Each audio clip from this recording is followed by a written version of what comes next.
the Indie Magazine podcast, and today we've got a special episode with Kevin Bissay and Sylxnt, a Las Vegas-based rapper and producer.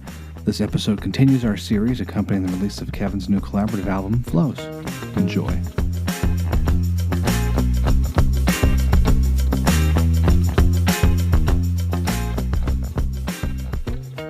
There's a segmentation in the local Vegas hip-hop. And here's how I would segment it. And if you're like, oh no, I know of another one, let me know. And this is just from like people I've talked to. I feel like there's the Arts District hip hoppers, you know, which is like you, Dr. Larry Coleman, Shikati, JT Martinez. I was hoping you were gonna say something when he was hosting. I did. When he got up there. Oh yeah, when he got up there, I didn't hear you. I yelled JT Martinez. As soon as he went up there, I was like, "Where's he at? Where's your boy at?" But yeah, JT Martinez. I think it's the funniest thing.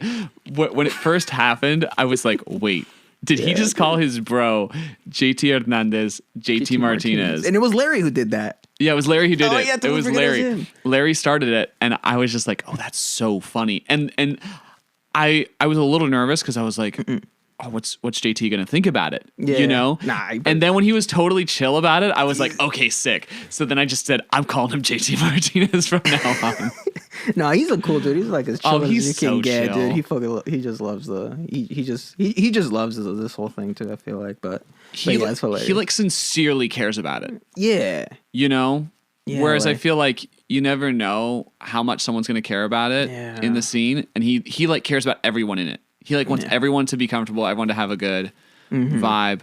So yeah, so there's the Arts District. And I would even say like Texas Takeover in the Arts District vibe too. In the bubble, yeah. for sure. And then you have like the Ninja Karaoke type people. I was gonna say that. It's weird because it's technically in the Arts District. It's technically in the Arts District, but there are people who just do Ninja Karaoke.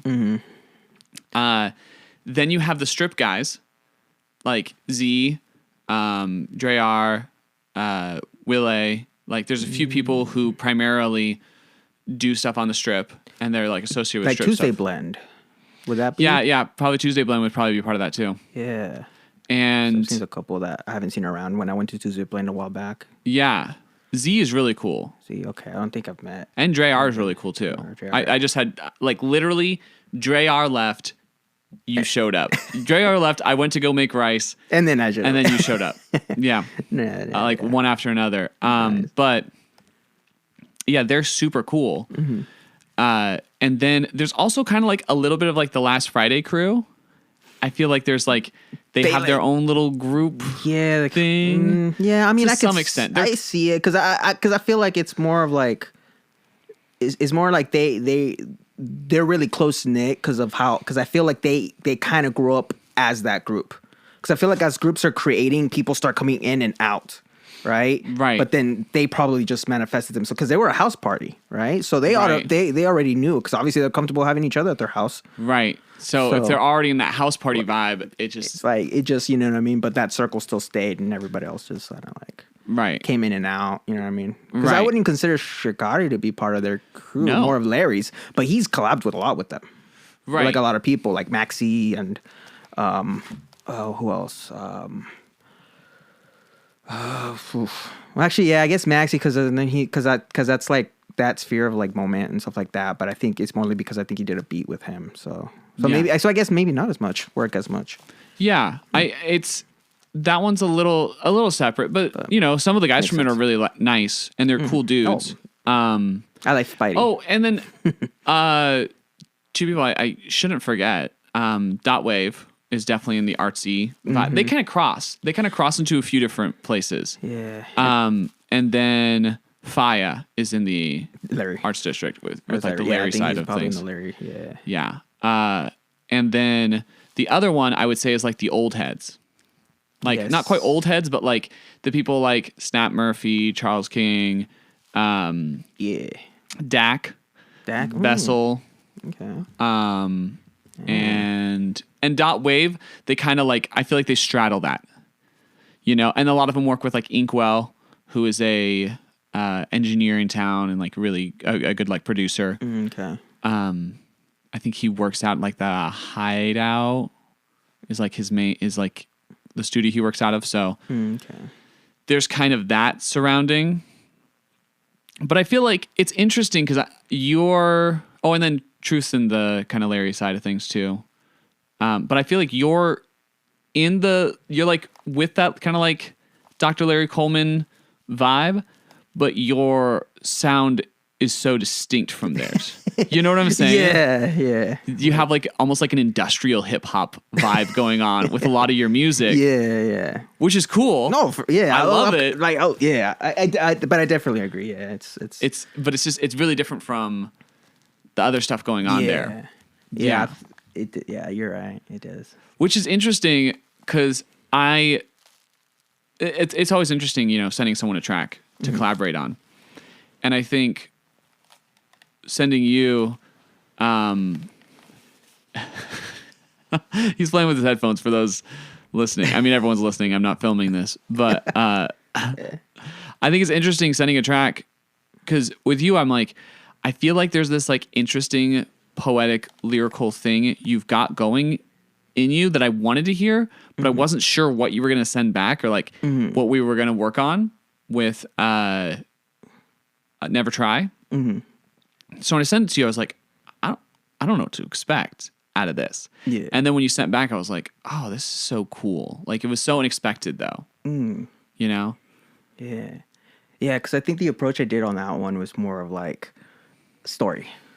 Like I wanted to have like some like, because I do start it off with picture this, right? Right. Portrait painted with a, you know what I mean? So I'm starting going to descriptive. So I'm like, hey, I want you to, because honestly, that's what I was envisioning. That like, kind of like painting, I guess, but like that kind of story of like walking through the mud and stuff. Because that's what I felt. I don't know. That's kind of the kind of energy I kind of felt and like somber, but it was more uplifting. You know what I mean? Yeah. In a sense that like it wasn't supposed to be like, oh, I'm down about it. You know what I mean? There's hope. Yeah, it's like there's a melancholy to it. Yeah. Yeah. It's like, yeah, I feel that. And I feel like you add a lot of that melancholic element to the song that I feel like isn't there before you get there. You know? Yeah. Yeah, because I feel like a lot of my main genre though is like it's really dark. Like, you know what I mean? It's and the best way to describe it for me though is like I'm really like into like cinema, right? So like being cinematic. And so I don't know, it's just something I gravitate towards. It's not like I always meant to do it that way, but I just, those are the kind of like the darker stuff. I got to make maybe a happy beat one day, just to be like, you mix it in, you know what I mean? Because it's not everything's gloomy, but you saying that, the cinematic thing makes so much sense. It connects the dots because your synth work on your beats is very much like it sounds like something you would expect. Fucking Hans Zimmer is from like, a Hans Zimmer. I love thing. Hans Zimmer, bro. Like I have a lot of inspirations and stuff like that. And so yeah, I guess I try to aim for that aesthetic, although I don't want to copy it. Right. Because I feel like anytime I try to like get influenced by something, I just don't want to rip it. You know what I mean? I want to use it, and then what does it make me feel? And then I'm going to convert it into something else. And then whoever listens to that, it's like, they're going to come up with their own thing. But regardless, I feel like that it all stems from that, that specific aesthetic, like that like Hans Zimmer, just like cinematic, dark, you know what I mean? And that stuff like that. Makes so much sense. Oh my goodness. I'd never come to that conclusion because I knew I enjoyed what you had going on. And I feel like what's cool with what you're doing too is that like you're still in like an earlier stage with what you're making. Mm-hmm. And so with each thing you see improvement, and sometimes it's like drastic improvement. Like the track, and is it called Animal? Yeah, Animal. Yeah. When you put out Animal, like I'd heard your other stuff and I checked it out, and then when I heard Animal, I was like, oh, he jumped up. Like he went from one place and he took a step up and he did Animal. Yeah. And it was fierce and it was intense, and I was like, oh, this is cool. And like I feel like for me, before you got to Animal, it was like you half believed in the aesthetic. Yeah. And then when you hit Animal, it's like it was 100% in it. Yeah. And I was like, there was no hesitation left with Animal. And I loved that. Yeah. Yeah. I feel like it's funny too, because I was messing with it too, because I'm trying to like do more reels and stuff. But so I had to go back and, do the lyrics to it and everything. And yeah, it's like one of like, I guess I don't go as raunchy as that one does. Right. But I feel like I was a little bit in that mood where I was like, ugh, you know what I mean? Yeah. I feel like that's kind of what I'm always in. And at that point I was like, all right, just go for it. You know what I mean? Whatever. But yeah, man, I dig it, bro. That's awesome. Yeah, I do feel like I did a bit of a jump on that one and stuff, and not in terms of like production, because I try to make all my beats. Right. So same. So because I don't know, just the love for it, because I think that's how I started. I kind of wanted to be a producer, a beat maker. Yeah, it's not until I guess it was bound to happen. I feel like, but yeah, once I started just going into it, that song just, you know what I mean. I feel like maybe you can relate to this, because I feel it somewhat as a beat maker. I feel like part of my motivation for rapping is to try to get people interested in like hiring me to make beats for them. Does that ever happen with you? Are you ever like making stuff and you're like, maybe they're gonna want to hire me for making some beats for them? Honestly, I feel like I do in a sense. Okay. But it would have to be in one where like they ask me to make a beat and then I make a beat with them in mind. Right. 100%. Because anytime I would make a beat, I feel like, and I think that's kind of started because I tried to sell beats and try to do all that. It didn't really pop off, but I felt that when I make a beat, and I actually like it, I'm like, I want it. So, you know what I mean? So I can't. And I feel like with that, it's like, it's kind of hard for me to make beats for other people, which is why when I have, I'm always having them in mind. And so I'm trying to almost tell a story through them with the beat and stuff. And it's a bit of a challenge. It's hard because it's like sometimes having beats already made kind of like help them come up with the idea, right? Because they don't even know what they're trying to make sometimes. So I'm like, you know what I mean? So it's a struggle. So there has been some beats that I've made that I've kept, but then I was like, all right, you can have it. But yeah, it's for the most part, yeah, I definitely get what you're saying. Just that'd be like, I did this. You want one too? Right. Like, hey, check it out. Like that's definitely part of my motivation with the Flows project. I mean, part of it is just because I wanted to work with a bunch of artists who I really like in town and who not only I like, but I want other people to know about them. Oh, you know what I'm saying? Yeah. Because I think your stuff's great, but I feel like you are like an undervalued commodity in the Vegas music scene. Like, I think you do great stuff. I think your rapping is awesome. And I think not enough people realize what you're doing. I think Dr. Larry Coleman and I were talking about one day where we're like, Sylxnt's great, but I don't think enough people know he's great. Like, I don't think you're great, which is the funny thing. I don't think you realize how good you are yet, which is interesting. And you have like a very specific style, but it's good. Yeah. Okay. Yeah, interesting. Well, thanks. Yeah. Appreciate that. Yeah, for me, it's like, there is times where I catch myself like listening to a track and I'm just like, oh, like I blow myself away. I'm like, wow, that's so awesome. I came up with that. Or someone was like, God damn, that's fucking awesome. But I can cuss, right? Yeah, sure. Okay. So, and I was like, we've already broken that barrier with other. Oh, I did already? No, with other ones. Oh, okay. Yeah. So at this point, no, go for it. But anyway, yeah. So, I guess for me, it's like I still feel like I'm in that bubble of like, I'm not at the level of a lot of people, or you know what I mean? And I feel like in my nature, I'm kind of in a sense a little bit, on the competitive side, but that's just because I want to better myself. And so sometimes if like I see somebody that's like not like kind of like that can do better, I try to encourage them, because then if they get better, then there's someone I can go ahead and try to beat. Oh, I love that. You know what I mean? Because so for me, and for me, it's like I like when people do better, because then it's like, okay, let's go. You know what I mean? You can't have competition if the competition ain't trying. You know what I mean? But for me, generally deep down though, I only do that to like the people I care because I feel like I do want them to succeed. You know what I mean? It's not necessarily because I'm like super over competitive. It's just a piece of like I guess how I am, which is why I feel like gravitated more towards that like like the hard kind of style. You know what I mean? But it's also because I'm also probably trying to like go against myself, and so I definitely like it's an honor like you guys would think that I'm at like that high level, so I feel like, or a higher level than I currently am, but I love that. It actually like gives me like Naruto Sasuke vibes. I have yet to see that show. Oh, you haven't seen Naruto yet? I know. There's a lot of shows. It's because I feel like it's just so long. It is so long, and I'm like, I just watch like one season shows. Oh, okay. But what sucks is that sometimes I'm like, I want more. I guess that's how people on the show felt, and then they kept making them, so they were like, all right. But if you do decide to watch it, there are some like edited versions online that shorten it a lot, and or that like at least show you. Like, I wouldn't watch the filler. For the most part, the filler's not worth it. You can skip a lot of episodes, so it looks like it's a ton of seasons. But it's actually a lot less if you skip all the filler. And now with streaming, you can fast forward through their whole long like recaps, and they'll go over like the same flashback. I swear, like 20 different times, and you're like, oh. So that's what, like, I don't want to ruin it for you, but you'll be like, oh, that happened again. Like, oh. This happened? Really? We're going to talk about that again? Like, how many times are we going to go over this exact same flashback? So, you have lots you can skip. Okay. So, it seems daunting. It's less daunting than it may seem. Mm-hmm. Yeah. Oh, okay. But, I mean, not necessary to get into. But, yeah, I feel like there's definitely...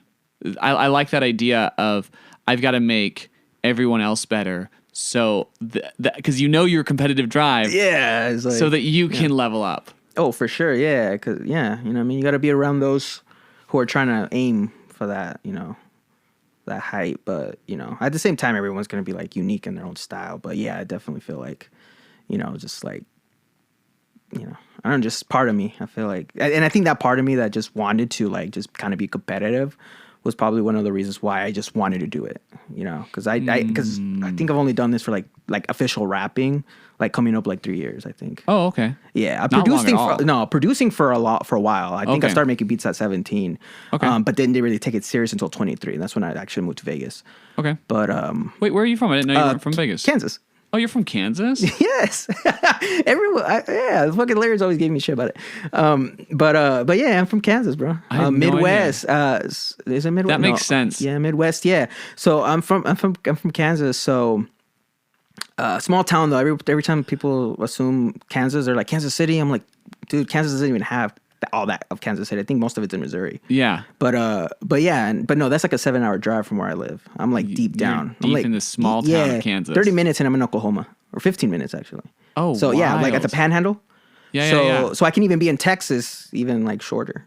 So yeah. So I grew up in that area. So a lot of like Oklahoma City I've been to a lot, Amarillo, Texas and stuff like that, Wichita. But yeah, that's it. Interesting. I don't know how I missed that. I just figured you were a B&R here in Vegas. No, 2018 was when I moved out here to Vegas. Oh, okay. So you've been here for like 6 years. Yeah, I've been here, for 6 years. But I didn't really get into the whole like scene of everyone until much later. Right. And that was because I worked with a producer because I was in this one mentorship program, and her name is Language Royalty, and me and her, we went to a First Friday after COVID. The first Friday after COVID, like it was allowed, and literally no one was there, and so we were walking around being like, all right, because we went there specifically to find artists because we were both in the bubble. We didn't know anybody, so like we got to find an artist. And so I remember we were walking around, and hold and behold, I just hear in the distance some Japanese rapping, and I'm like, huh. And so we went over there, and then we introduced ourselves, and then that's when we got contacts, and it was Shikari. And then from there, we invited him to the studio that was for my mentor at the time because we were still building it. So we invited him there. He brought his cousin. And then from there, we were talking. And I've been to Ninja Karaoke for beat battles but I've never been in there in the capacity of a rapper, so I didn't really talk to people. And I'm also I don't talk as much. I something I need to do, but anyway, so that happened, and so we ended up going there, and that's when he met DJ. When he actually talked to DJ Scoon because he wanted to perform there. He started performing there, and then from there it like kind of snowballed, because then all of a sudden we went to Last Friday, right? And then boom, boom, boom, and then before you know it, it's like we started meeting other people, and that was barely like in 2020, 2021 when COVID was over. Oh, crazy. Okay. So I've been here for a while, but in the scene that it is this, yeah, like probably like a year. And so I like probably as much as I've been rapping. Associate you so much with Scotty, like because I feel like he's your tightest friend. If out of everyone in like the rap and the rap here, in Vegas, it would be Shikari, yeah, for sure. Right. Who is incredible. Oh, shout out, man! Shout out Shikari. Whew. He's like he's a beast, bro. He's been getting better. Talk about getting better, bro. He's been he's been like, god damn, like his flows and shit. Like it's insane. It's just continual, upward trajectory. Mm-hmm. Like what a talent. Yeah, for sure. It's interesting. Yeah, I think he's so good. That's cool. I'd never heard the origin story of how you guys met. Funny enough, the corner we met is actually right there in the Arts District. Oh, like that little circle. Between Tavera Costera and 18-bit, and that little white circle. He was standing right there when he was rapping. No way. During First Friday, and that's when we met with him and came up with him. It's crazy because we even talked about it last time on the last that show that Larry had. We were in his car and we mentioned that. We bring it up almost all the time. You're like, in that area. We're like, yeah, remember that? That's weird. It's cool. That's one thing I love about like artistic stuff is you meet these people and you just meet, him on the corner, right? And now you're friends. Oh, you're like super tight friends. I feel like. Oh yeah. No, dude. He's like one of the few people that like, if he would like to ask something to me, I'll do it without too much hesitation. Right. And you know what I mean? It's hard. And for me, I guess I don't have too much of a big circle, but he's one of those few people that like, I can trust and he's helped. He's been a really good friend. So yeah, most definitely. Oh, that's cool. Yeah, I do, and I really do like your guys' impatient. It's such a good combination. Yeah. That's another one I feel like you like leveled up as a producer because you did something really different from what you normally do. Yeah, that was a little bit more.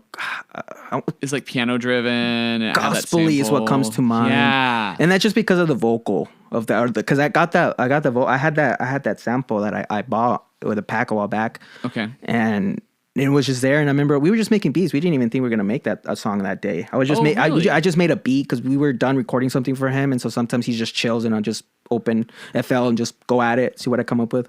I came up with this beat, and I was like, and as soon as he left, I was like, nah, this got to be something. And so I wrote to it. And then once I had the verse done, I sent it to Ducati. I'm like, bro, the beat we made, you gotta hop on it. And so, no, I made the beat. I told him to hop on it, and then I sent him my verse. Okay. Then he wrote his, and then it was off from there. Oh, sick. Yeah. Oh, cool. Yeah, I think it's a great piece. Yeah. And I met both of you guys at the same time when you came to Verona. I like associate you so much with like each other.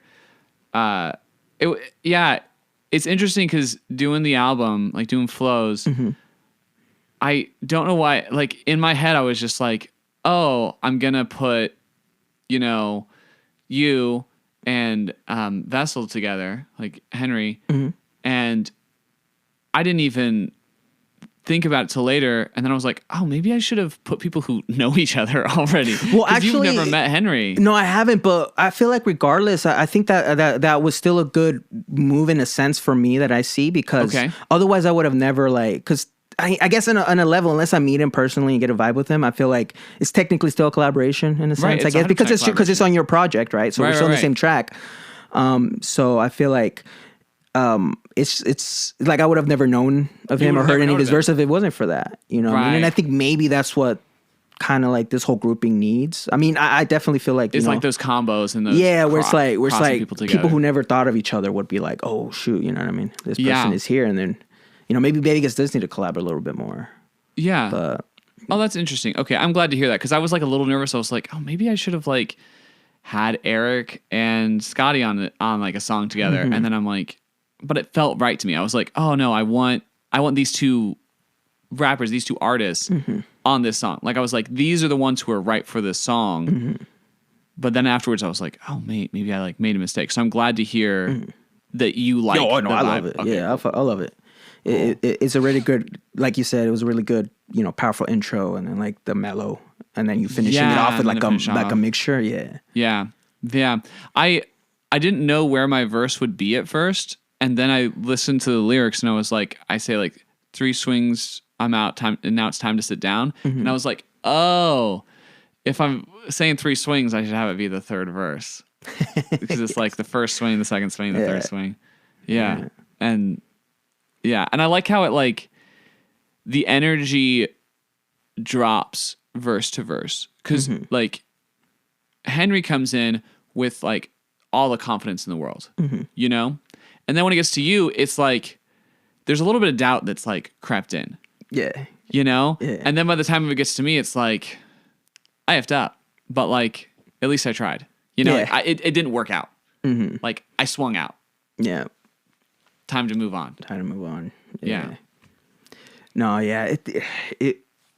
Yeah. I mean, when it first sent me the beat, dude, it was really cool. I loved it. I loved the vibe. Oh, really? Okay, the cool. drums and everything, Yeah. and whatnot and stuff. So, Like and lo-fi drums. yeah, So it was sick. freaking awesome. So yeah, fucking crazy. How many tracks are there in total? And flows. There's 11 tracks. 11 tracks. Nice. 11 tracks with 15 features. 15 features. Would you say this is the biggest features you had or no? Oh, I've never had 15 features. You never had 15 features? No, That's no. Yeah, that's crazy. I made it with the intention of Being collaborative. being collaborative. Yeah, this was like made primarily as a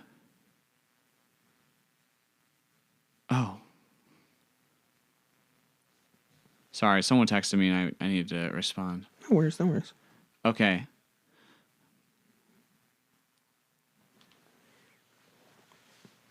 Okay, cool. I got that taken care of. Sorry. Getting back to my brain. I made it with the intention of collaborating. 100%. 100% in the collaborative frame. Because, and I wanted it to be hip hop partially because I think rappers are the most collaborative artists. Like, I send it to you, like, when I hit up any other artist, there's maybe like, especially if I don't know them super well, there's like maybe a 25% chance that things work out. But with hip hop artists, it's like 90%. Yeah. Like basically every hip hop artist. And if they don't feel the beat, they want to listen to see if they'll feel the beat, you know? So I'll send it to them. And sometimes they'll be like, this isn't for me.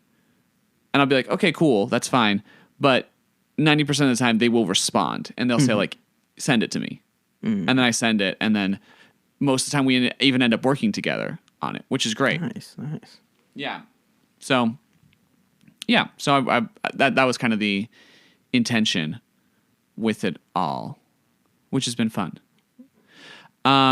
So, okay, you've got Hans Zimmer as one of your influences. Yes. Who else has been someone you've like, when you were like in your home, like growing up as a kid, what were you guys listening to? Like, what was the music being played in Kansas? Oh, shoot. Well, I mean, I think biggest influences growing up, I honestly would have to say it came a lot from like my older sister, because she would always like play like certain music like rap, and rap was always on there anyway too. So I guess I would watch like MTV music videos and stuff. So for me it was like a lot of Lil Wayne. Lil Wayne was big one. I definitely listened to like a lot of like I want to say Atlanta, because like T.I. was very big. And then I remember listening to, it's in a blank where you're trying to come up with names. Would it be like Outkast? In that Outkast, Andre. I mean, I want to say I listened to it more heavily later on. Okay. I did listen to some Outkast, but there was like a lot of I forgot his name, because it was Jeezy. Young Jeezy. Young Oh, Jeezy. really? Young Jeezy was another one. I remember there's there's one specific song by him called "Go Getter" featuring someone else whose name escapes you right now. No, he's not a good person. It's R. Kelly. I was like, that's what I hate about this. I hate about how it all turned out. But he was the featured on it. It was a Young Jeezy featuring R. Kelly. It's called "Go Getter." Oh, okay. But I remember, this was back in 2006 or something like that. I was young. I remember I discovered it, and it was like one of the first times. I don't know if it was the time it was that song or that beat, but all that combination, like the energy was like I fucking fell in love with like beat making, or like being like I like all of a sudden I started noticing the producer, because I was like, I wanted to know. I was like, that's so cool. That's such a cool beat. And then after that, I started seeing like Swiss Beats is another one, because I started seeing him like on T.I. music videos, and I was like, oh, Swiss Beats so cool. Timberland was another one. Now that I'm thinking, so I want to say a lot of them were producers, kind of in a sense too.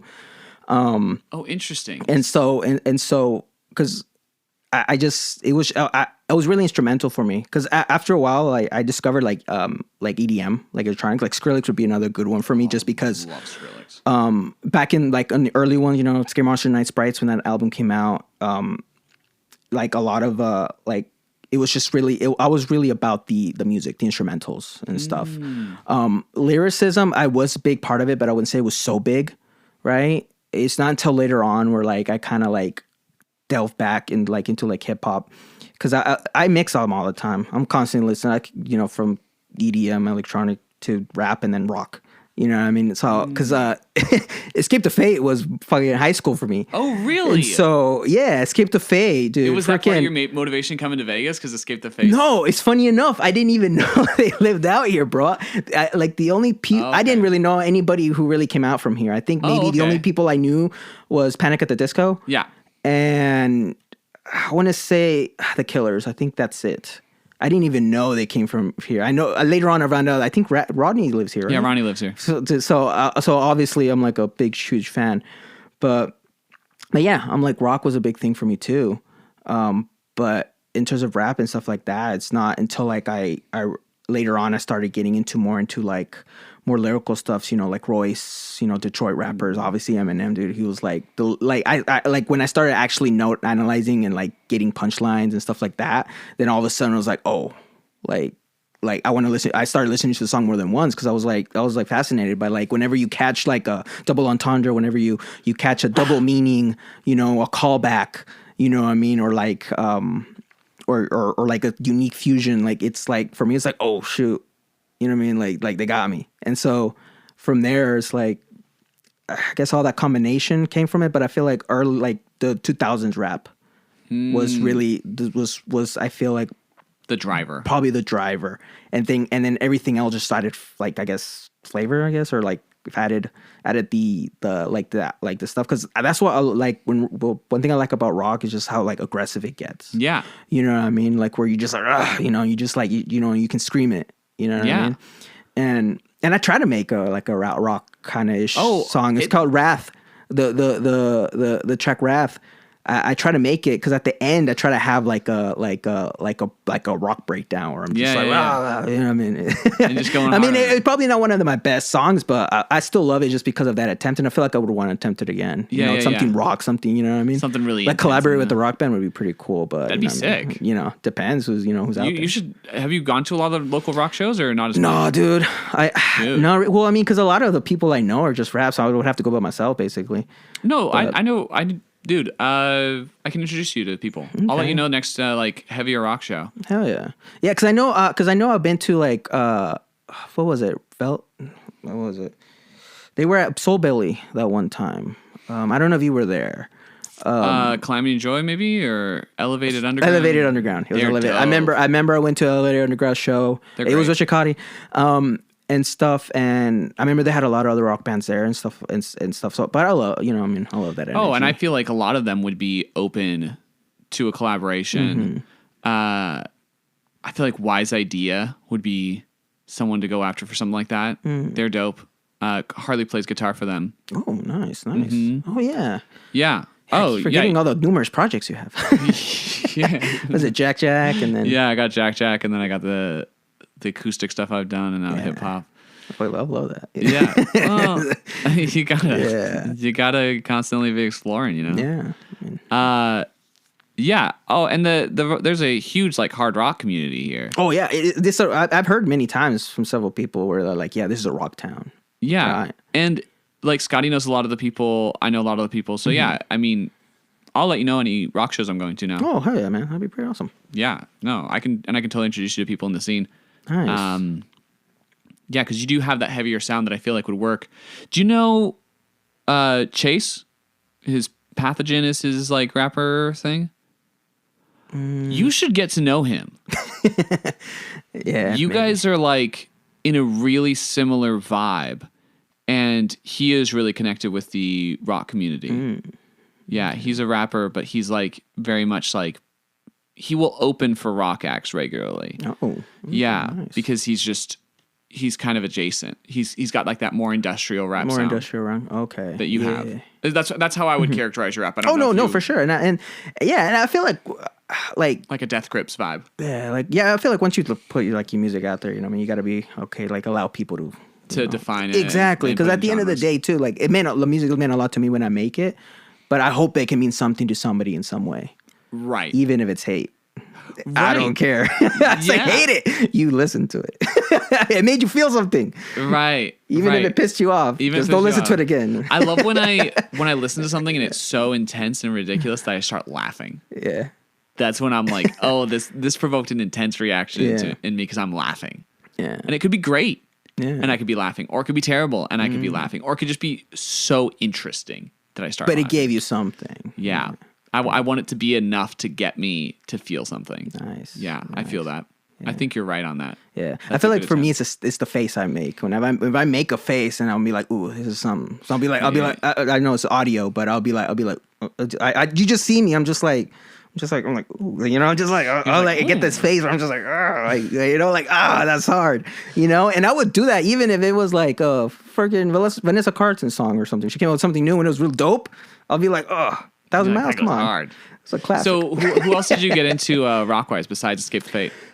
So who else I listened to Bullet from a Valentine for a minute there. Cool. I progressed throughout the time. I know Bring Me the Horizon was Linkin Park, dude. Come on, that was really good. When I even followed Mike Shinoda whenever he was doing Fort Minor, you know what I mean? Because I know he had a side project for Fort Minor, so I was listening to Mike Shinoda. I was listening to Linkin Park. I'm even those new metal, but you know what I mean. Still rock. Yeah. And then so like new metal and emo was kind of like yeah, the main stuff. I would probably say emo, right? So it was a lot of that stuff. I'm trying to think of the top like of my Senses head. Fail or Brand New or any of that, or not as much. Or more in like the new metal, like Incubus. Did you get into AFI ever? Yes. Oh, yes. Okay. Miss Murder. Dude, Miss Murder. Dude, I love that song. And then also, oh god, they have so many good songs. They have a lot of good songs. AFI is a good one. Skillet. I listen to Skillet. Some Skillets too. You know what I mean? And then, did you get into Skrillex through from first to last, or did you get into Skrillex separately? I heard it. It was just popping because in the like 2011s or something. It had a surge. It had its moment. Dust specifically had its moment. Yeah. In 2011, and so I remember it was during that bubble. Funny enough, I heard it's because there's certain defining songs that I feel like for me or moments that kind of like projected me. And when it came to electronic, it was funny. It was in high school. I was in the library, and a buddy I knew, had Beats by Dre because they were the new thing to have during that time. And he had them. He's like, "Here, check them out. They're awesome." Because he was just, $50 headphones, man. Nobody had them.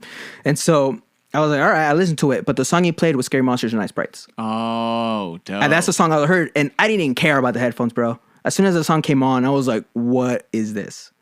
Like, my mind changed forever. And then after that, I was like, it's funny enough, I tried to ask him what song it was. He didn't tell me.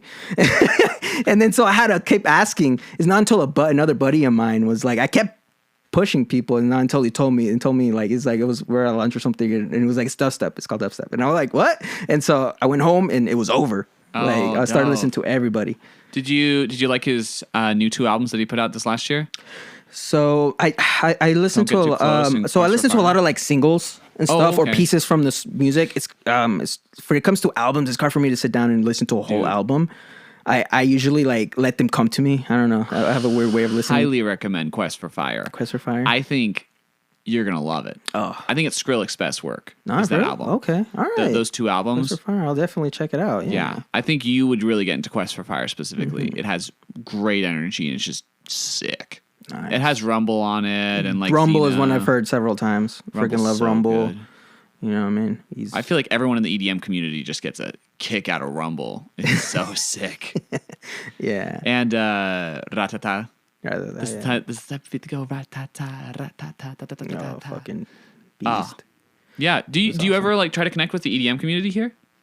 I mean, not as much. You know what I mean? Because I do have some tracks app drops.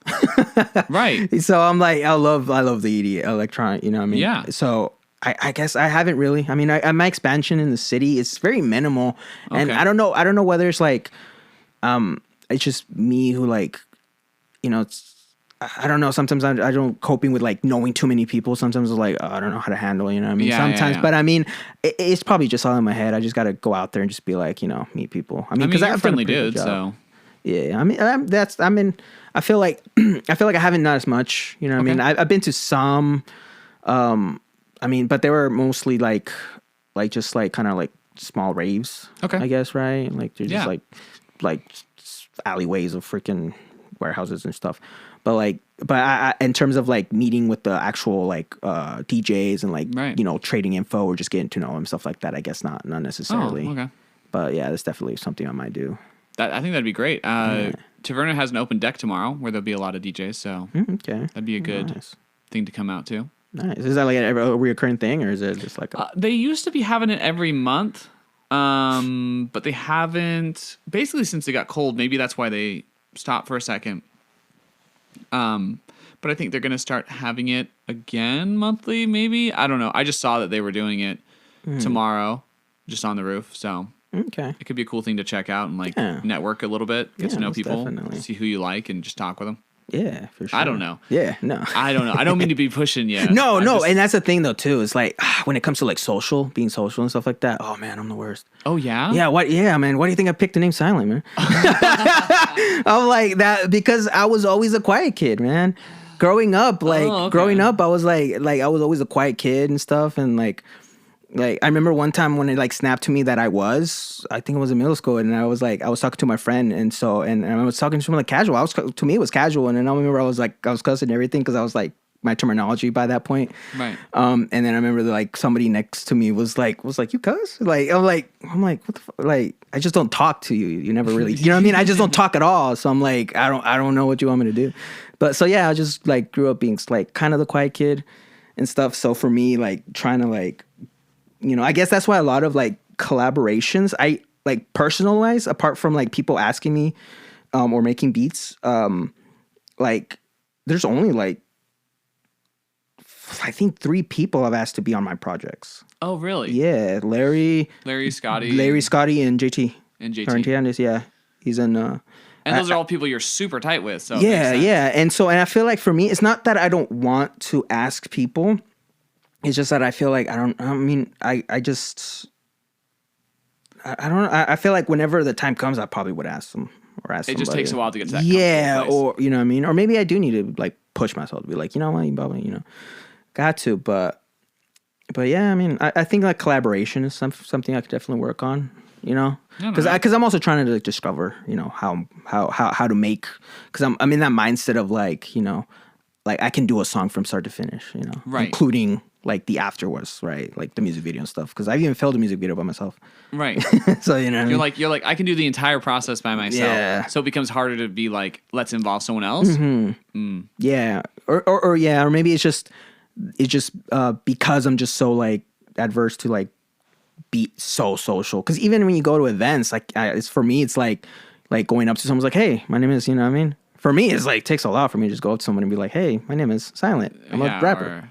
Yeah. You know what I mean? I'm just like over here, just like, okay. I'm like, I'll support the people I know to the fullest I can. Right. You know what I mean? But when it comes to like like I try like every so often, especially if an artist went up, you know what I mean? I would go up and like I honestly tell them like if I genuinely like something of their song or what they did something, I'll try my best to go up and tell them. You know what I mean? I don't want to just blow into somebody, you know, right? I don't want to just, you know, kiss them with someone, but I do try to like, you know, if I felt like they had like a bit of an impact, I'll try, but in terms of like just talking up to randomly like, hey, you know, yeah. it's not in your wheelhouse. Yeah, I mean, you know, who knows? Maybe time progresses, and I, you know, get more comfortable, and you know, maybe you know, introducing myself as Sylxnt instead of Eric might help a little bit more, you know. Because like at first I didn't know. Now I feel like you can introduce yourself either way. I mean, yeah, I feel like we all go through that through our like artist names now. Because I mean, because I used to be like, should I introduce myself as Eric Sylxnt, and then now everybody just call me Sylxnt. So I'm like, all right, I'm just gonna go by Sylxnt now. Yeah, I mean, I feel like when I think of you, maybe it's just because I know you somewhat. Like we've interacted on quite a few occasions. Yeah, and then chatted up like because we're there on time. That's why. I'm there on time. I'm actually trying to stop doing that. Like, oh, really? I mean, to certain events that I don't know. If it's a Larry event, I'll be there on time. You know what I mean? Right. But like people I trust. But if it's someone out of nowhere, because maybe it's not. Maybe it's bad to say that I'm not going to be on time anymore. Because then whatever that doesn't give me an excuse. Because if people think that I'm doing it on purpose, what if I am on late? Yeah. What if you are just late? No, I guess it's just the saltiness of like being there and then having to wait for it to start. And then I know exactly what you're talking about. And then you're just like, man, like, you know, I could have like slept a little bit because I'm on the schedule sometimes too. So I have to wake up like at 4 a.m. So I'm just like, I don't need to be here. No one else is gonna be here, but you know, right. You more than anyone probably can attest. So in other words, we've came to communicate through some of those events. That's funny because I never put two and two together, but I'm like, yeah, I've talked to Eric like quite a bit, and now that you said it, I'm like, oh, it's because we both show up for the event on time. Like we show up sometimes a little early if we're doing a show, you know, like, hey, you got to show up a little early and be there. Yeah, one show this show just in general I was pissed about, and you know, the freaking House of Blues show, just because you know why. Yes. I don't need to bring it up. No, for sure. But I know. But part of the thing is I had to pay for parking at the end. Yes, because I was there for so early, and I was like, I'm like, next time I do House of Blues, I am not going to show up until I can have like that 3-hour window. Nah, dude, because I don't want to pay for parking. It's an extra like $30 onto my thing, you know. And it's like, dude, it got me too. I was pissed. I was like, dang it, because I mean I was getting paid for the event, but I was like, now you got paid less. Now I got paid less. You got paid less for a parking ticket. Yeah, I mean for a parking spot. Yeah, which is stupid, but you know. Yeah, that's how that's how it is sometimes. Yeah, you know, you got to keep rolling. Yeah, no, I mean it makes sense. Yeah, just you know, I mean, a lot can be said about like events here in Vegas. Although I do feel like, you know, for the few that there are, I mean, there's just not enough. It's an attempt. Events. It's an attempt. There's not enough rap events here. Yeah. Oh. Yeah, 100%. I feel like I'm always constantly wondering like why, or maybe is it like an outreach thing? Is it just there's not a fan base? There's a fan base. Have you gone to rock shows in town? I mean, I've been to some, so I know there's there. But I'm saying in terms of like for rap though, like is there enough people that know that like it, or that are willing to go out to try? Like local, I think that's the problem. We don't have like local rapper at the extent that like the city even supports. You know what I mean? Because like you think of like Echo. I mean, I had to go looking for him. I didn't. You know what I mean? Like because I remember I literally Googled or I went to Instagram and just went Vegas rappers, and he eventually was on that list. But I had to go through all the steps to find him, and when I was new here. You know what I mean? As opposed to like other places, you know, rappers are their poster child for the city sometimes. Right. Because Atlanta, whenever all that stuff was happening during COVID, you know, the protests and stuff. Yeah. They had Killer Mike go up on the mic and tell everyone to go home. Right. And T.I. was there with him. Right. Yeah, that's not. You know what I happen in mean? Do we Vegas. have anybody who can say that they honestly love the city enough to be like, hey, I'm, Tech Nine for Kansas City? Right. You know what I mean? Right. They have him on their show. Or like Chance for Chicago. There you go. You know Yeah. what I mean? Like, does Vegas have that somebody? Not yet. Not yet. There's the thing. Well, the thing is, there's no one like Echo's big. I don't want to. Yes. Oh no, for sure. No. Props, dude. He's been on tour with, like Jelly Roll. He's I've listened to a lot of his stuff, dude. He's great. I love him. He's a great rapper. He's cool, but he's not massive. You know what I'm saying? Like he's not as big as Killer Mike. Exactly. Yeah. Shout out to fucking won a Grammy too. Echo did? No, Killer Mike. Killer Mike. Killer Mike won several. Yeah. And then he was arrested. What? You don't know the story? All I heard was he won a Grammy for best rap album, and everybody was flipping their mind because like, who is this guy? I'm like, you don't know who Killer Mike is? Okay, so he swept at the Grammys. First of all, he didn't just win best album. He won like 3 awards. Pay more attention. 3? Yeah, Nice. he like won like almost all the rap awards you can win. He won. Okay, Nice. First of all, It was a great album. okay. Second of all, so the Grammys is terrible, in my opinion. I think it's just like a bad institution with some bad stuff that's gone on. Their name literally comes because people thought they were so out of touch. So they thought it was the award for grandmas. It's the award show for grandmas. That's why it's the Grammys. Oh. So it's weird because sometimes you listen to musicians things and they'll be like, why are the Grammys so out of touch? And it's like, they never have been in touch. They're trying. It seems like they're sometimes fighting to be in touch, but they've never been in touch. Yeah, I feel you. Yeah. It always feels like it's a popularity contest and no one's really able to vote in. Right, and they're not bringing up new interesting projects. They're just patting the famous people on their head. Because like, should Taylor Swift have won for Midnights for best album? No. Like, SZA should have taken that for sure. SZA's album was better. It's not even the best Taylor Swift album. You know what I'm saying? Like, I don't think Taylor Swift's a bad artist. There are other years I think she should win, but Midnights was not it. She's just really popular right now. Okay, so the Killer Mike controversy. So you got to know all that. There's also a history of racism with the Grammys. So all of that ties into the Killer Mike story. So Killer Mike, when he won his Grammy, was stepping up to go accept his award.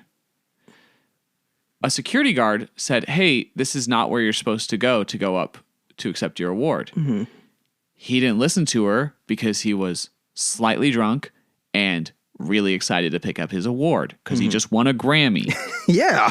Which has a lot of renown behind it, you know? Even though they're completely out of touch, for some reason as artists we're like, the Grammys is what you want to get. Yep. Which, I mean, personally at this point, I'm like, I'd rather get a Billboard than a Grammy because I think Billboards are dope, and I like all the Billboard artists more than the Grammy artists, but it's beside the point. So Killer Mike's really excited, and he just moves on past her. Killer Mike's a big black dude. So what do? The security girl calls the police. What? Yeah. And the police come. For someone getting And on so the stage? after he gets, What the fuck? because he wouldn't listen to her as a security guard. Huh. And he's a big black dude. Just charging past her. And she doesn't know who he is. So he accepts his Grammys, and then he gets arrested, and he goes to jail. And then he quickly gets out of jail. Yeah, I mean, because it's insane. But yeah, this is America. God damn, dude, that's It's stupid. nah. That really that. Ugh. Yeah, it's ugly. It's an ugly situation. It's insane. It's insane. But that's the Grammys for you. Yeah, You know? they snuck themselves into that prestigious of like, this is what you want. Right. Oh yeah, everyone wants a Grammy. You know. Yeah, it's crazy. It's weird. It's a weird thing. Yeah. Anyway, sorry to go off on that. No, yeah, rant. you're fine. You're fine. Yeah. I just heard the story, and I may be spreading some of the wrong stuff with that story, but I'm like 90% sure I have my information right. Yeah, wild. But yeah, no, Killer Mike's great. Yeah. I actually really liked Rod Wave's album this last year was really cool too. That like kind of like piano vibes, Rod, and, like vocals and Yeah. dope. So what are you working on right now? Do you have like an album you're working on? Are you working just more on the single stuff and trying to work with other rappers, or what's like the vibe? So currently for me, I'm not really keen into like album making at the moment. Okay. You know what I mean? I feel like doing the singles has done me well, pretty good right now. Cause I feel like I would do an album if I feel like there's a need for it. Okay. You know what I mean? Or like if people actually want one, you know what I mean? But at that point, you know, you got to have enough of a fan base that you can hear that they want it. But Right. I mean, because for me, like singles are just, it's more easier for me to just go all in onto one song and then just put my all in it. Because with an album, I feel like you have to hold on to the music for a while. You have to make it as it goes. So I don't know how I would approach it. You know what I mean? But regardless, I'm doing singles. You know, I have 2 tracks right now that I'm currently working on, 2 singles. Cool. And I'm trying to, right now they're in the process of just like, they're almost done. Like the verses for both of them are done. Okay. Now it's just structure wise. There's one that actually started making like kind of the end of last year, but it's taking me longer to like do because I'm trying to just figure out other aspects of it. In terms of like, cause I don't think neither of these have a chorus. Oh, okay. They don't have a chorus, and now that, and I was thinking about it too recently when after I made the second track, right, that I'm actually probably gonna release first than the other one because it was taking longer. But they're more linear, Yeah. you know, in terms of so one of them, the first one that's taking the longest, it's called a love dot existence. Okay. Right. Love existence. Yes. I don't know why I'm doubting it, but no, yeah. So it's called the dot of existence. And I mean, the reason for it is that is because it's technically like kind of like 2 different titles, love and then existence. And so there's 3 different verses. And the first verse, I'm like rapping in terms of love, right? Or like what it means or what I feel. And then the second one is about existence, just like, you know, especially in this like, kind of like being an artist and rapper. And then the third is kind of, I try to like mesh them together, like kind of be like love existence, like both them together. I mean, it's my attempt at like that concept, because I came up with the concept before I came up with the song. And so it was that concept where I just wanted to like do that. And because it's linear, I'm like trying to like give a story in between. That's the chorus part. Oh, interesting. And so I have a buddy of mine that I actually work with, and you know, he's supported my music and stuff like that, and when stuff like that, I try to like, if people really vibe with me and stuff like that, I try to like get them included. And so I told him, hey, you know, you want to like do like a voiceover, you know, like try to act the beginning of it. And he did one where I try to like make it read out like a book, but it didn't turn out as I thought. Okay. So I'm gonna switch it up a little bit. To give it a different concept, but yeah, I mean, it's in the same vein too, still a little kind of darkish, mellowish kind of stuff. And then the second one, I'm gonna call it Route 77. Okay. Like, you know, like the interstate, right? Yeah. But it's not specifically Route 77 as that. That specific interstate doesn't hold meaning to me. It just so happens that I think it was like, because I went back to my old beats and I number them like I have different ones and they're numbered like literally just numbered after the next one. So I think that one was beat 177. Oh, nice. And so I just like, Route 177 doesn't sound so well, so I just took the one out and just called it Route 77 because it's based off the number of beat, right?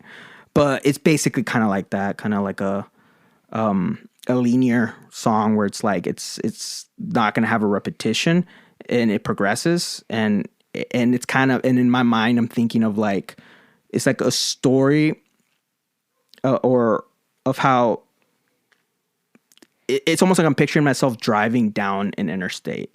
So it's almost like even kind of like I guess like a skit in the middle, I guess you would say. Cool. So, but anyway, yeah, it's something I'm trying now. I'm just trying to like explore and figure out. But yeah, it's called Route 77. So hopefully I like it so far. So I'm confident in releasing both of them. I just got to finish them. Right. But yeah, those are the 2 singles I have right now. I know me and Shikari talked about possibly doing another track and whatnot. Cool. I know I'm on Larry's Hunger Games 3. Are you on the tour? 4. No, 3. Oh, you're on the album. Yeah, I don't know which one. Yeah, I finished that one, but and stuff. So I'm on one of his tracks featured. But other than that, I guess I usually just like making beats. I have music videos too that I'm making. Currently currently editing mine for What You Say. And then I'm also editing Shikari's. Is it Ken? It's not Ken. Is it Ken? I don't know, but we filmed it in San Francisco when he had a show out there. Oh, cool. Comic-Con. Not Comic-Con, I'm an idiot. Fan Expo. Fan Expo. Yeah, I don't know why I said Comic-Con. But Fan Expo. So we shot a bunch of footage out there when we were out there. And I'm just stitching it to be a music video. Although it's more challenging because we came up with the idea that he wanted to have like animation in it. Right? Like a character. Ooh, that's and difficult. The thing with me is that if I think I can do it, I'm a just attempt it. I'm gonna do it. So I'm literally teaching myself how to animate. And are you doing like rotoscope or are you doing something more difficult? What type of animation are you doing? I'm doing hand drawn animation. No way.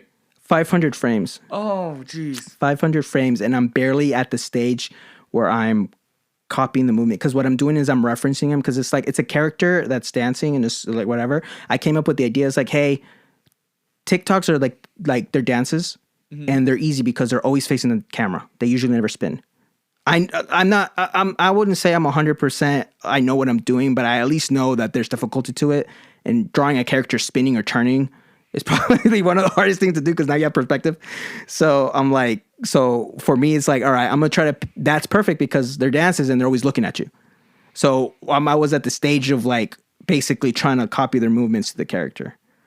You know what I mean? I can show you a snippet of like what I have so far. Okay, yeah. After we're done, it's more like a 3-second clip, but okay. But yeah. So I'm trying to to tackle that. That's so difficult. That's so difficult. But trust me, I'm starting to notice a lot of it, but I've yet to back down. So, but anyway, that one's actually going to take a while. So I don't even think it's going to be released until like maybe summer or something. But that makes sense, because that sounds insane. Yeah. But I mean, the groundwork of the video is already done, like the how it cuts in and out and what shots we use and stuff like that. So that one's done. But other than that, I'm also trying to like just get my social media game up, because I post rarely, and and it's, for me, it's like some part of me is like don't know what to post, but otherwise when I have ideas, they're really grand, you know what I mean? So I always want to, like, it's not enough for me to just like put a camera in front of me and just sit in front of it and pretend, you know what I mean? I'm like, okay, what kind of lighting do I want? Yeah. What kind of background? Like, how can I make this? You know what I mean? How can I make a great post? Can I like it? Yeah. You know what I mean? Well, and I think you have a pretty consistent aesthetic too. Yes. Yeah. And it's natural, because I feel like, because I'm not necessarily trying to copy per se. I'm just getting influences. I feel like it's easy for me to pinpoint my style, because, you know, it's whatever I make, I guess. Right. You're doing but I know that kind of like dark, gritty, industrial aesthetic. Exactly. Yeah. Yeah. And so it's consistent in your presentation on your socials. Yeah. So I'm trying to up my game up. I'm currently like just editing a bunch of like lyric videos for my newer songs. Yeah. That I filmed. So those, hopefully I'll be posting more on a normal basis. But yeah, just that kind of stuff right now. I like that idea. I actually think it would be really interesting if you did do a slightly longer project. And here's why I think it'd be interesting. If you're like, hey, I want feedback of people who listen to my stuff that I put out. Mm-hmm. I'm someone who listens to the stuff you put out. And so why I think it would be interesting is because you already have like kind of like that cinematic background going with you anyway. Mm-hmm. And I feel like it almost sounds like the stuff you're making could be in an album anyway. Mm-hmm. Because it all has like that kind of like noise synth vibe, and it all has like that similar aggression to it. So I already feel like I'm like, oh, he's in the process of making an album when I listen to the stuff. So I'm almost surprised to hear that you don't have like an EP planned, because I feel like it does fit. And like hearing that you're like adding story elements and skits to songs, I'm like, this is the type of stuff people do in albums. Yeah. 100%. So I feel like it's almost a no-brainer for me. Like even like a short, like 3-4 song project, I think you could totally pull it off, and it would be really cool. Yeah, because I think for me, it's like I want to do, say, like big basses as of right now, right? is like story for me. Like, Right. what can I say? What can I tell? What Like, can what's the story to it? And with cinema too, like I like how you can tell different things with very different things. So, for example, there's this one video I saw. Do you remember the movie Baby Driver? Yeah. So I remember I saw this one clip. Just like a video essay on it. I don't know. I've gotten into some of those, but anyway, it's a video essay. And Edgar Wright is really known for doing like music to his movies. Right. But one thing I didn't catch what this video explained to me was that he was also applying color theory in that movie. It wasn't just the music; it was also color theory. Right. Like the characters' colors change as time progresses. So a good example. Oh, I don't want to spoil the movie, but spoiler alert for Baby Driver. But there's a point. So you know the couple, the John Hamm and the chick. Yeah. And then you also know the other Jamie Foxx's character, right? Right. So Jamie Foxx's character wears a lot of red, right? And then John Hamm's character and I forgot what her name is, the girl. They're together, right? Mm-hmm. Well, the thing is that when Jamie Foxx's character dies and also his girl dies, he's starting being showed in the color red because that's Jamie Foxx's character, and that's because he's turning into him. He's turning into his aggravation, his carelessness, because it's the girl, his wife would have died. So so in other words, he steals a red car. He's shown under red light. You know what I mean? Like the color changes. Also, the baby kid, I think the main character, his colors of the clothes he wears starts, getting closer. And I think a more overt scene is whenever they're at the laundromat and all their colors are getting mixed. Because they're merging together, and so they're getting mixed into it, and so I think that's like symbolic, I guess, for like their union, and he's like cubbing more, out. So and I say that to bring, because when it comes to stories that like with rap and music, I kind of want to do something where it's like I want to subtext or underline. I'm not sure if I'm using the word subtext correctly. I know I've heard it and being described in the movie, but I feel like that's why I love double entendres. That's why I love like different meanings or callbacks, because it's like it gives that underlayer. You know what I mean? That of something that people may not necessarily catch right away, but they somehow feel. Yeah. You know what I mean? I know exactly what you mean. If I could tell you two stories in one song using the same exact words, right, that'd be fucking awesome. Right. That's the goal. Well, and I feel like that's why a long form thing from you would make so much sense, because I feel like you would want it to be like, even like a 4-song thing. I feel like you would want them to be united. Oh yeah, like callbacks. Yeah. Like there would be it'd be one continuous progression of a story, and I think you could pull it off. Yeah. Because the only project I have that's not a single is called it's Mind Over Matter EP. It's the only EP I've ever released. And so yeah, I mean, ever since that one, I just decided to just be like singles. You're but just yeah, like a single. But no, that's interesting. I didn't, what I mean, I definitely feel like, I think it might come sooner than later. Okay, I'm not trying to. You're not like against it. You're just now my mind's in singles. I just feel like and sometimes your brain's in that, Yeah, and I feel like just the momentum right now, or how the music kind of stayed in, it is singles. Right. You know what I mean? Because even just now as an example, you told me about the Skrillex album. I was like, I didn't listen to the whole thing. I listened to the songs I liked. Right. You know what I mean? But I didn't go out to listen to the whole thing. So, and maybe, I don't know, maybe it's just, is it the attention span? Do you feel like most of us can't fathom seeing being like, oof, 30 minutes or 45 minutes to listen to a whole album. Yeah. You know what I mean? Maybe I should just take them day by day, but you know what I mean? Yeah, I get what you're saying. Huh, that's interesting.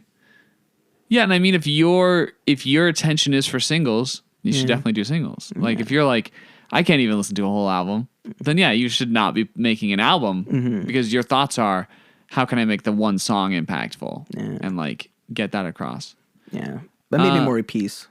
And then slowly merge into, and then just be like, all right, when it's time, it's like, all right, it's time for the album. yeah, that could be interesting. Kind of like there's this K-pop group called Big Bang, and they put out an album called Made, and they released it in stages. They released the M songs, the A songs, the D songs, the E songs, and then when they did the E, they put it all together. So it was 4 separate EPs that all became one album. Oh shoot! Okay. Yeah, which I thought was interesting. Oh, there was something else I was gonna. Oh yeah, what are some of your favorite movies? Because we've talked a little bit about cinema, Yeah. and now I'm like, wait, what are you into? Christopher Nolan movies for sure. Okay. They're up there, and he's a collaborator with fucking With your boy. yeah, And then but apart from that, I mean, if it were to be like Christopher Nolan in terms of obviously the Batman movies, right? They're Dark dope. Knight being, the champ goat, but Inception, you know what I mean? I love the whole like the suspense, like the big sense that he used in that one, but the movie in general though, just as a story, the film, it's great. I would say that was one of the top of my movies is Inception, The Dark Knight. I'm trying to, being put on a spot. No, you're First good. You're good. podcast, You're but, good. You're good. Let's see. I'm just curious. No, for sure.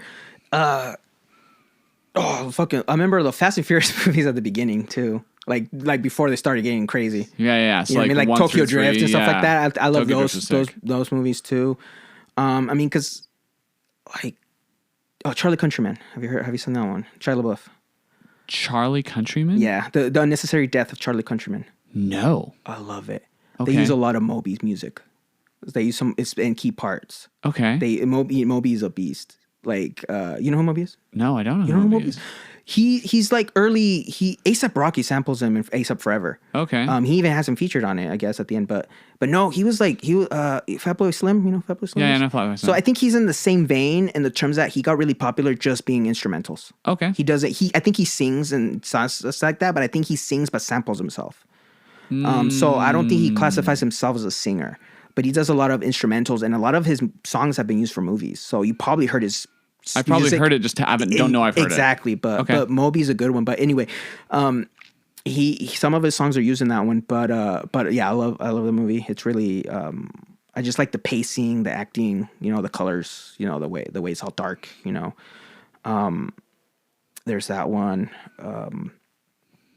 I mean, Shutter Island is another one, good one. Okay. That one tripped me out when I watched it.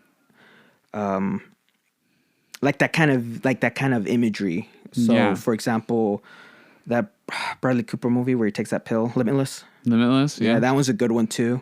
But it's also the colors. And some of them may not be super acclaimed or whatever, but I don't know, Right. they just hold a heart place in me. Well, yeah. I don't care if it's acclaimed or not. Yeah, no. I could care less. Like, some of my favorite movies are not acclaimed at all. Oh, okay. What are yours? I mean, some of them are really acclaimed because, like, I really liked La La Land, but I also like Pride and Prejudice a lot. I think that's a dope movie. Yeah, I have kind of a chick flick taste in movies. There are other movies I think are good too. I mean, I like some of like the animated movies too. Like, to me, I would put Digimon movie as like one of my all time greats, but. That's kind of like a weird movie to be, but it informed my music taste a lot too. Yeah. Because they had like a bunch of dope ska in the soundtrack. They had Bare Naked Ladies in that soundtrack. That was like my introduction to that. So, I mean, it can shape you. And I'm trying to think of other movies recently that I like Sicario a lot. Sicario's a good one. awesome. Dennis. Oh my God, how did I say 2049? Blade Runner. Blade Runner. Oh, that's one of your favorites. Okay. That's one of my favorites. I love that movie. I watched that movie. Have you watched Dune Part 2 yet? I haven't seen any of the Dune movies, bro. Oh, no? No, dude, I'm weird like him. that. I'm like, I know that's him. So for me, it's weird. You would love Dune 1. Sometimes I feel like I haven't seen Dune 2 yet either. I catch things later on. Okay. But when I do, I fall in love with it hard. Okay. So I didn't really listen to A$AP Rocky whenever he first came out too much. Right. But as when I first discovered some of his, I will dig deep into it though. Like I would repeat the song over and over because I would like love it. You know, I mean, I did that with a lot of older Kanye songs too. You know, because I just wasn't brought into that where like you would just listen to a whole album. Like it was a natural thing. Right. I literally the way I discovered singles. music was like, obviously MTV put them up. You were listening to it from recommendation from friends, right? But it would be more singles. Right. And also the MP3 can only hold so many songs. Right. So I had to be real choosy of which ones. So you would always be the best of the singles. I wouldn't put whole albums on a USB. That was middle school days. Do you remember those? The MP3 players are USB sticks? Yeah. And that little screen? Yeah, it's so nostalgic, man. Yeah. Yeah, like the nanos and the... Yeah. Yeah, no, they were fucking beast. Yeah. But classic. But yeah, Okay. that's cool. Man. No, Interesting. Nice. La La Interesting. Land, Dune 2. Damn, nice. I haven't seen Dune 2 yet. Oh, you haven't seen it? No. I've just seen okay. Dune 1. I was just Oh, thinking. I see. No, you like no, Denis I Villeneuve. haven't seen it yet. No. But, Yeah, I mean, I've heard great things, but the Dune 1 was dope. I don't think it was like... The thing is, I really like the book, which is like... So I watched it and I was like, this is good. The book is just like wild, though. Yeah. Yeah, well, he writes from this omniscient perspective. So you constantly know what every character is thinking, which is okay. wild. Like every single character, we have a full download of their thoughts. So near the beginning of the book, this guy's like, man, I feel so bad that I'm going to betray this family and kill this guy. So you have had no indication up until that moment that guy was even going to die. That's the first indication. He doesn't die for another like 10 chapters, but you know who's going to kill him. And you know that he's been thinking about it. You see them trusting that guy and you're like, you shouldn't trust this guy. He's going to kill you. So you constantly know everybody's thoughts, which I think is so interesting. And it's something that's hard to do in a film. You know, you can't just like display everyone's thoughts constantly. Yeah. It's weird to even have like people's thoughts in a film. Like you don't have that very often. Fight Club being an example of where it's done super well. Oh, Fight Club. I love that movie. Yeah, which is a great book as well. I really like. I actually haven't seen the movie all the way through. I just read the book and have seen parts of the movie. But yeah, I that's like an aspect that's hard to replicate, and so it's hard for me because I'm like, the book is so good, and the movie just can't. It's a different thing, you know, and it's its own beast. And some of my favorite parts of the book were not in the first movie because they only adapted half of the book, and then 2 adapted the other half. So I probably have to see 2 before I'm like, oh yeah, this slaps. Like this is what I loved about the book, because the book gets good the second half. Like the second half is when things go crazy. Yeah, it's interesting. Yeah, interesting. Yeah, okay. Yeah, but I think you would enjoy Dune. I think Dune is right up your alley. I'll have to check it out. I mean, I feel like eventually I would watch it. Yeah, I think the last movie I saw that I like got down was Oppenheimer. I think I saw. Oh, okay. That was a good one too, man. I haven't seen Oppenheimer yet. That's one I just missed. No, okay, yeah. It's its own thing in terms of like it wants you to be involved in the story, I think. Okay. So, you know what I mean? So you definitely want to like just listen. You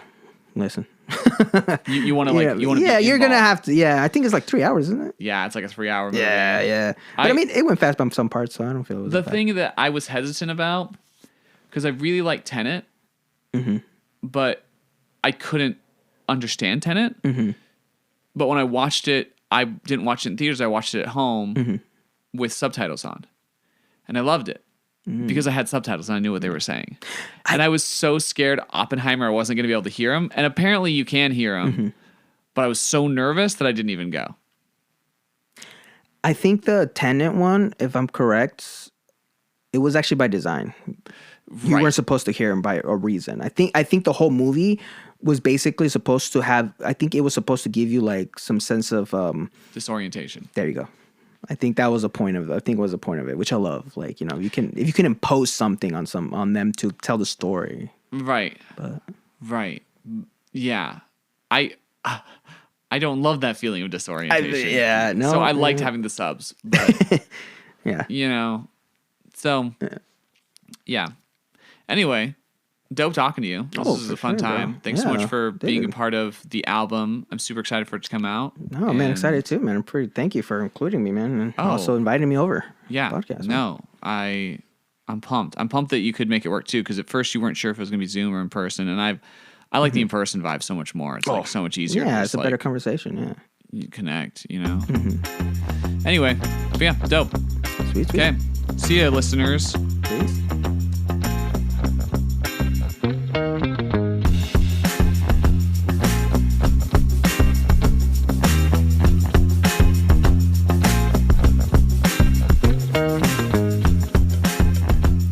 hope you enjoyed this week's episode of the Indie Magazine Podcast. Be sure to rate, subscribe, and share with friends who enjoy music, movies, and TV talk.